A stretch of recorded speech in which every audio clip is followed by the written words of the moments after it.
We're going to go ahead and bring in our special guest. Again, his name is Danny D. Glover. He is running for Congress. Let's go ahead and bring Danny in. What's going on, Danny? Sabby, finally, how are you? I am doing great. How are you? Hey, I am excellent. I'm excited to be here talking to you finally. I've been a fan from afar and behind the scenes, so I'm excited to be joining you tonight. Oh, well, thank you so much. I know we've been trying to get this going. My schedule's been kind of crazy, so it's great to finally, get the opportunity to talk to you. And it was actually Marcus. Marcus was the one that told me about you. Yes. Yeah. So you were in Georgia. Yes. And you are running against Sanford Bishop. Yep. Why did you decide to run against him? So basically, I break this down in kind of like three buckets. Like, it came down to the data, it came down to the moment, and it came down to the fight. So the thing that really got me off the fence and what I oftentimes, have been, telling folks as I tell this story is, I didn't plan to run for Congress in this congressional cycle. This wasn't part of a 5 to 10 year journey where I was positioning myself in the right places and surrounding myself by the right people. I was just out organizing, doing my job and what I love to do, which is organizing people and working in my communities. But, as we saw things progress post Trump inauguration and the number one thing that stood out to me was cuts to Social Security. And so without going into a lot of detail, but Social Security is something that affects my family directly. My mom receives Social Security. All of my brothers and sisters receive Social Security. And so when we talk about making cuts to that directly affects me. And as their payee, the person that receives their Social Security and pays their bills each and every month, they're already, are not receiving enough money to get them to the end of the month. And I'm having to come in the rear to make sure they have enough to cover that light bill, to make sure they have enough to, to get those extra groceries. And so that was the automatic red flag. And so once I saw that what they were doing to Social Security and making it kind of inaccessible for people that I love the most. And in addition to those people, the district has almost 130,000 people that receive Social Security. So that was my kind of clarion call to get off the fence. And then I started looking at the data. The district was carved to be, a safe Democratic district. When it was first carved, it was performing at 65%, a Democrat performance index. And that was like 1991, 1992. And what I saw as I was doing my research was the gradual or fleeting backslide from 64% in 1991 to almost 52, 53% present day. And now this is supposed to be a Democratic district that's carved for a Democrat to safely win, but now it's becoming more so of a competitive district. And so I started getting into the details of why, or is it becoming a competitive district? Like what's happening to make this supposedly, majority Black Democratic district, slipping into Republican hands. And then once we get into the numbers and the data, we saw that the work isn't being done. We're not talking to large swaths of the district. We're not talking to those forgotten Democratic Black voters who haven't been spoken to. Like there's a large millennial population in this district that has no familiarity with this candidate whatsoever. And so what we see happening is, like we see across the country, Democrats are riding off the incumbency. And instead of, giving really exciting primaries that are driving out voters and making folks want to come out, folks are just relying on those 50,000 to 65,000 folks to come out each and every cycle. And folks are just not coming out to vote. And so I looked at those numbers, and then I just looked at, kind of where we were as a district financially, and how we're making money. And so that's what got me off the fence. And then looking at the moment we're in now, we're in the fight of our life in this country and what's going on in DC. And what we need in the DC at the Capitol is someone that's ready to fight and wage the type of war that's being waged now against it. And I feel like I'm in the best situation to do that. And I'm looking forward to continuing to take this campaign to the voters. Okay, so you are in Georgia. Georgia was one of the states that I was warning people about when they were talking about this big, beautiful bill and making these cuts. That is one of the states that I pointed to. A lot of times, like the red states are the ones that are going to be hit the hardest when we're talking about Medicaid, Yep. to your point, Social Security, just because those states don't have as much money coming in as the blue states. Now, the blue states are very expensive. Don't get me wrong. California's expensive, Massachusetts is expensive, New York, etc. But the red states, and I've lived in some of those red states, so I know like they don't have as much funding. you are now seeing, and I want to get your take about this. You are now also seeing, when it comes to the working class people, when it comes to people trying to make ends meet, even Marjorie Taylor Greene is now speaking out against this during a Trump administration. She's also in Georgia. Yep. So this tells me this isn't just we're not just hearing Democrats complain about this. Yep. We're hearing kind of people like across the board. What do you think about that? What do you think about even someone who's a Republican like Marjorie Taylor Greene who's speaking out against this? Yeah, I mean, I don't see anything about it. I mean, there are some issues that, regardless of party, that we should be willing to speak out on, and I'm assuming you're talking about the beef situation that's going on with cattle ranchers and cattle workers or what have you, or even it could be other myriad issues. It could be the hospital closures, because this is a district that's also seen 9 rural hospital closures since 2010. So I don't see anything wrong with the alignment of people. I think like-minded and sane thinking people are starting to think past their party labels, and that have in the past and historically stop issues that we all agree on for coming forward. It's not saying that I'm less of a Democrat or Marjorie Taylor Greene is less of a Republican. I suspect that there are other issues that she and I will probably never align on, but I feel like where we have those issues where we align on, we should all be fighting for, regardless of our party titles, what have you. And I'm going to be that kind of candidate, and also that type of representative. Like, this isn't a party line vote where I'm checking the party box. No, it's what's best for the people of my district. It's what's best for Georgia. It's what's best for the United States of America. So you mentioned the farmers. I do want to show people this. What's happening right now with the farmers is a big deal. I mean, we get our food from the farmers. This is a Nebraska rancher. I want you guys to hear what he said. This is about the cattle ranchers pushing back on the Argentina beef deal. Everyone listen to this for a second. Well, I don't think it's a good idea.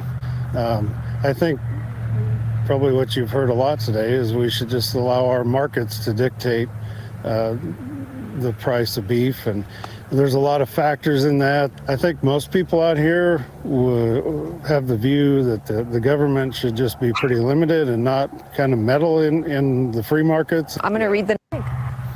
Well, I don't think it's a good idea. So we are hearing how, like, the farmers are feeling. We've been hearing from a number of them. They've been on corporate media. I'm trying to get some to come on independent media as well, because a lot of them did vote for Donald Trump. One of the things, you saw this clip on Twitter, and you basically said that this is where the Democratic Party should have stepped in. I want to hear a little bit more about that.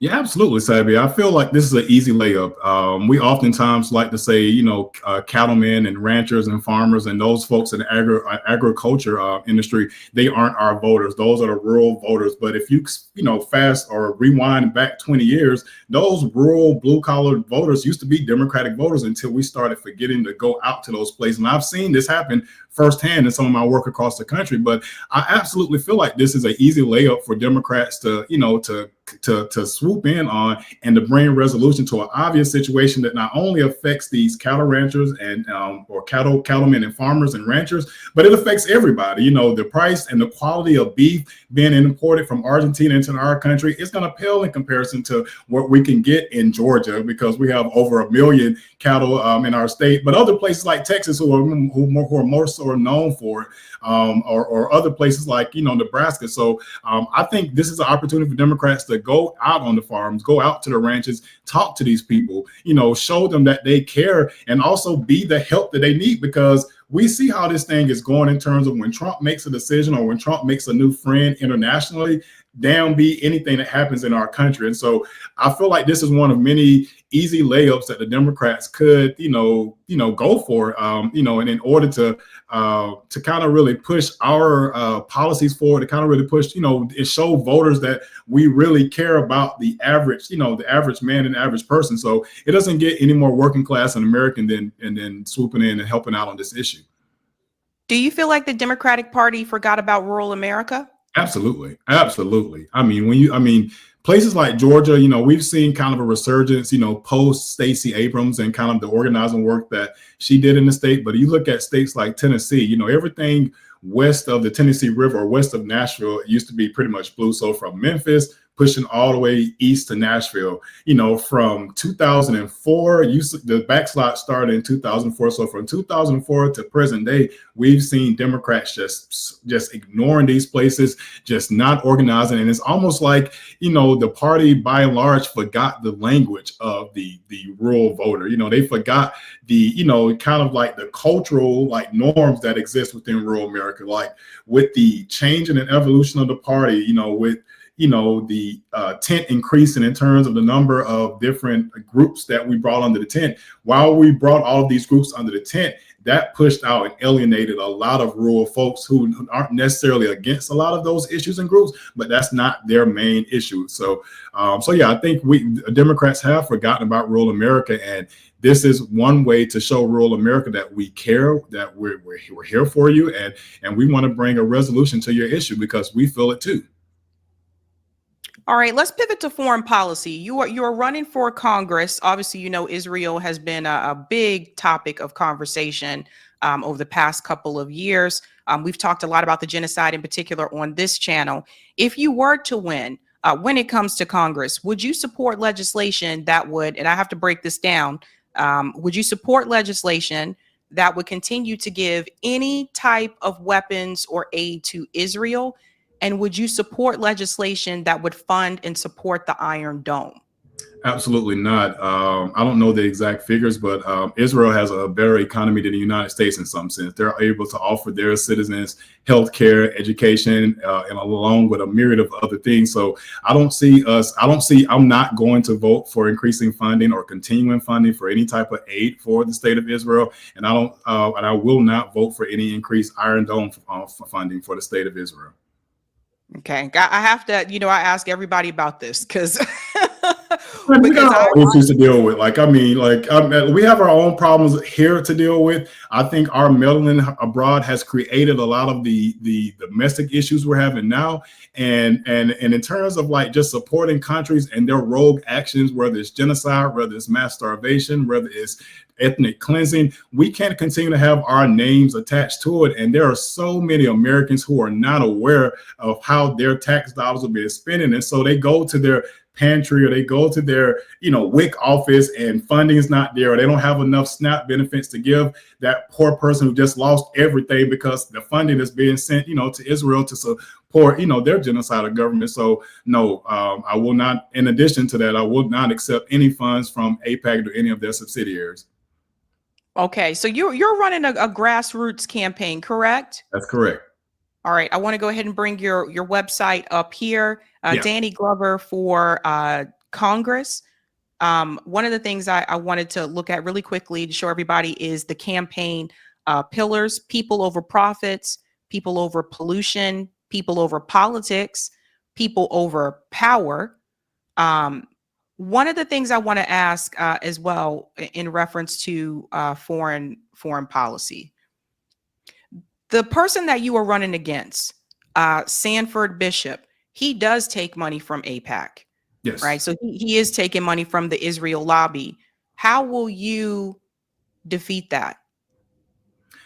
Honestly, Sabby, I'm working towards it now. Like, I'm running out of the goodness of my heart. I'm running because I'm passionate about my family. I'm passionate about my district, and I'm passionate about the state. And I just have to believe that the goodness of my people, the goodness of folks abroad will see the interest in this district and will see, you know, the opportunities we have to not only take this district to another place, but also change the landscape of how we're voting in Congress. So I don't have a panacea for how I'm going to beat AIPAC funding, but I know AIPAC has been beaten before in the past, and where there's a will, there's a way. But sitting around conceding victories because I don't have the infrastructure in place to raise, you know, hundreds of thousands of dollars within a quarter, or, you know, or being afraid of being dumped with millions of dollars worth of ad. That's not something I fear, because one, that's not that issue doesn't have a stronghold in this district. And I think the people of this district will see through the propaganda, will see through it. And coming on shows like yours and you bringing putting a spotlight on this, I think this helps as well, because a lot of people don't don't understand, APAC and what's happening to us. So the more we talk about it, once I get off this and I clip and I share it on my page, we're constantly educating our people about the dangers of what APAC is and what, and the opportunities we have to move past it and how that looks for the country. So why not run as an independent? So I thought about it. That's something I went through in my early stages as well. As a Bernie Sanders guy, somebody that worked with Senator Sanders on his first campaign as his national HBCU outreach director. I started shifting towards that independent mindset, independent thinking. But as I told you, kind of backstage when we were talking, this is one of those old school black belt districts or whatever. The voting population, they're tried and true Democrats. The black church has a stronghold on it.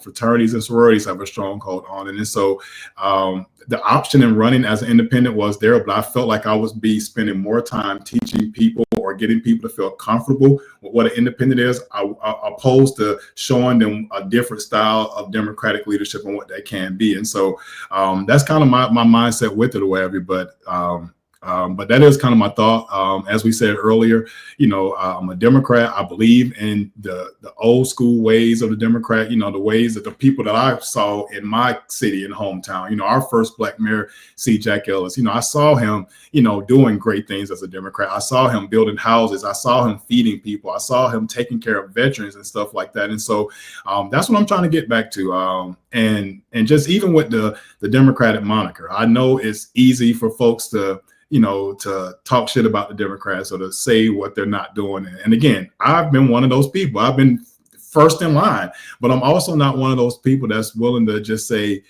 screw it, let's just go to the next easiest thing. I'm a former Democratic Party chairman of my local Democratic Party.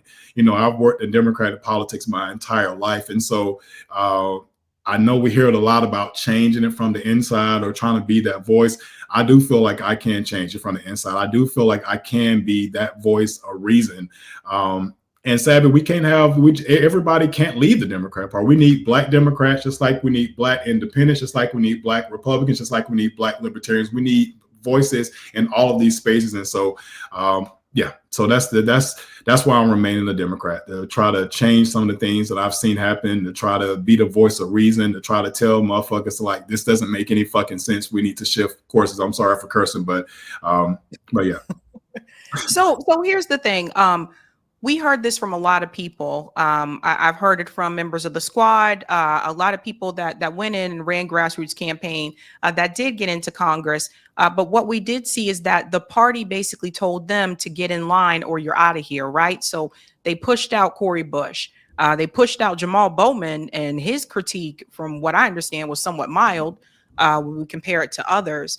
So I think that's the thing. I think the question a lot of people have is, going into that particular party, what we have seen is that the party changes the politicians. The politicians don't change the party. And knowing that, is there a possibility that while you're running as part of the primary, would you be interested in doing what Jose Vega is doing in New York, where he is running in the primary, but then he is running as an independent in the general? Absolutely. This is, I've already made up in my mind, that I'm going into November regardless. I'm not stupid. I'm somebody that works in the political space, what have you. And so I look at the numbers, and I also look at the not so much the polling, but the likelihood of my success in the primary. I know I'm running against an uphill battle. I know I'm facing a deeply entrenched incumbent that's it's going to be well funded with great name recognition. But if Andrew Cuomo can continue his race until November, I'm going to do the exact same thing. So yeah, I'm absolutely open to that. This message doesn't stop. This movement doesn't stop with what I'm probably hoping to be a rigged Democratic primary, because we've already started seeing the rigging happen. In my campaign, when I first started to run, the state Democratic Party, the congressional district chairs, They tried to have my, vote builder snatched. They wouldn't give me access for a while. They tried to get my Mobilize account, taken away from me. And so there's been a lot of stuff already happening.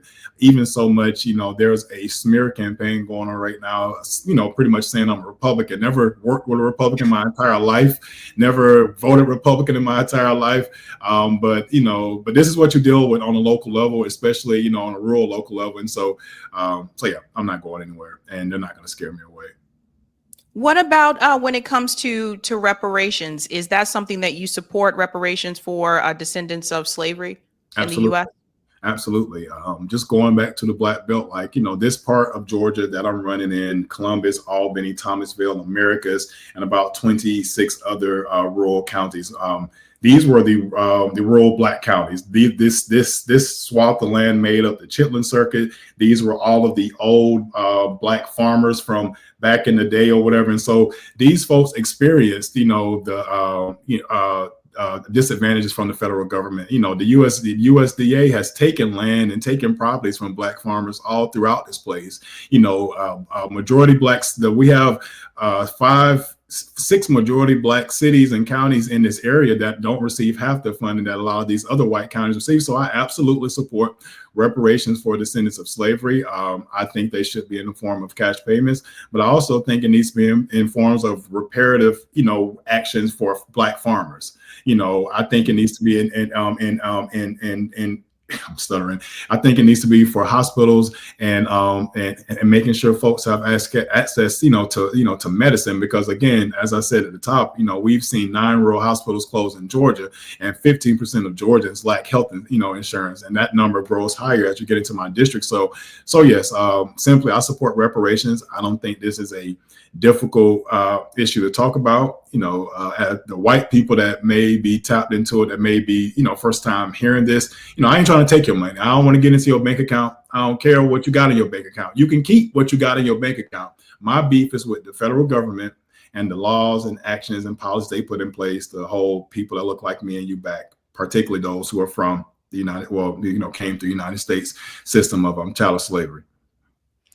My goal, I'm an independent here, Danny.